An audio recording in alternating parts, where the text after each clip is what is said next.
விஜயண்ணா, தேர்தல் வாக்குறுதிகள் நிறைய கொடுத்திருக்கீங்க. அதுவும் பெண்களுக்கு தான் அதிக முக்கியத்துவம் கொடுத்திருக்கீங்க.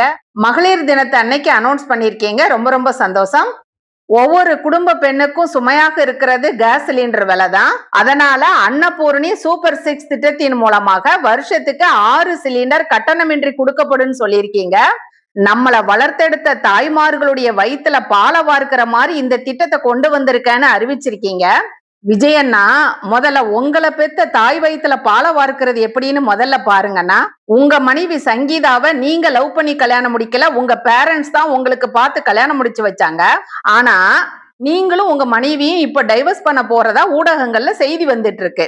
நாம முடிச்சு வச்ச கல்யாணம் இப்ப டைவர்ஸ் ஆக போகுதே, நம்மளுடைய பேரம்பேத்திகளுடைய எதிர்காலம் என்ன ஆகும்னு சொல்லிட்டு உங்களுடைய தாய் மனசு எவ்வளவு வருத்தப்படும்.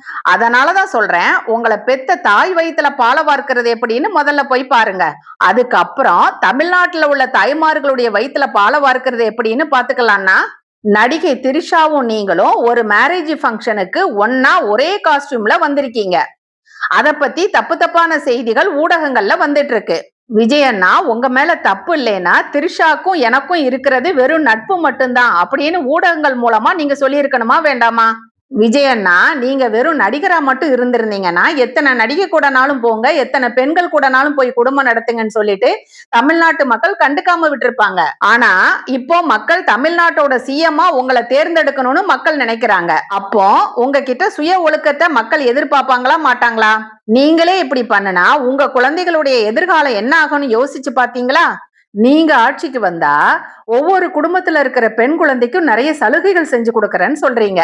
முதல்ல நீங்க பெத்த பெண் குழந்தைக்கு உங்களுடைய நன்னடத்தை மூலமா நல்ல ஒரு எதிர்காலத்தை கொடுக்க பாருங்கன்னா. உங்க மனைவி சங்கீதா மேடமாவது, என் கணவருக்கு ஒரு நடிகை கூட தொடர்பு இருக்கு, அதை நான் தட்டி கேட்டதனால அவர் என்னை துன்புறுத்துறாரு, பொருளாதார ரீதியாகவும் எனக்கு பணம் எதுவும் கொடுக்காம என்ன துன்புறுத்துறாரு அப்படின்னு தான் டைவர்ஸ் நோட்டீஸ்ல குறிப்பிட்டிருக்காங்க.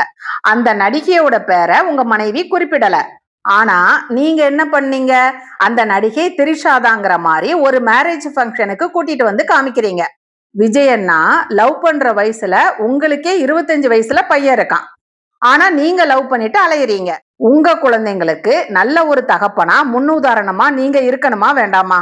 தமிழ்நாட்டுல இருக்கிற அனைத்து தாய்மார்களுக்கு சலுகை, அனைத்து தங்கைகளுக்கு சலுகை, அனைத்து பெண் குழந்தைகளுக்கு சலுகை அப்படின்னு சொல்லி ஏகப்பட்ட வாக்குறுதிகளை அள்ளி வீசியிருக்கீங்க. விஜயண்ணா, உங்க வீட்டுல இருக்கிற தாயும் ஒரு பெண் தான், உங்க மனைவியும் ஒரு பெண் தான், நீங்க பெற்றெடுத்த பெண் குழந்தையும் ஒரு பெண் தான். அவங்களுக்கெல்லாம் நீங்க உங்க நன்னடத்தை மூலமா முன் உதாரணமா வாழ்ந்து காட்டணுமா வேண்டாமா? ராணி வேலு நாச்சியார் படையின்னு ஒண்ணு அமைச்சு தமிழ்நாட்டு பெண்களுக்கு பாதுகாப்பு கொடுக்க போறதா அறிவிச்சிருக்கீங்க. பெண்களுக்குன்னு தனி நீதிமன்றம் அமைச்சு அனைத்து பெண்களுடைய பிரச்சனைகளையும் தீர்த்து வைக்க போறேன்னு சொல்லியிருக்கீங்க. விஜயண்ணா, உங்க மனைவி உங்களுக்கு டைவர்ஸ் நோட்டீஸ் கொடுத்து உங்க மேல கேஸ் போட்டிருக்காங்க. பெண்களுக்குன்னு தனி நீதிமன்றம் அமைக்க போறதா சொல்றீங்களே, அங்க போய் சங்கீதா மேடத்தை முறையிட சொல்றீங்களா? சொல்லுங்கண்ணா. விஜயண்ணா, ஒரு குடும்பத்தோட நல்ல தலைவனாகவே நடந்து கொள்ள முடியாத உங்களால ஒரு நாட்டோட நல்ல தலைவனாக எப்படி நடந்துக்க போறீங்கன்னு எங்களுக்கெல்லாம் பயமா இருக்குண்ணா. டிவிகே தொண்டர்கள் யாரும் இந்த வீடியோவை பார்த்துட்டு வரிஞ்சு கட்டிட்டு கமெண்ட் செக்ஷன்ல என் கூட சண்டைக்கு வந்துடாதீங்க. ஏன்னா கிட்டத்தட்ட 25 வருஷமா நான் விஜய் ரசிகை தான்.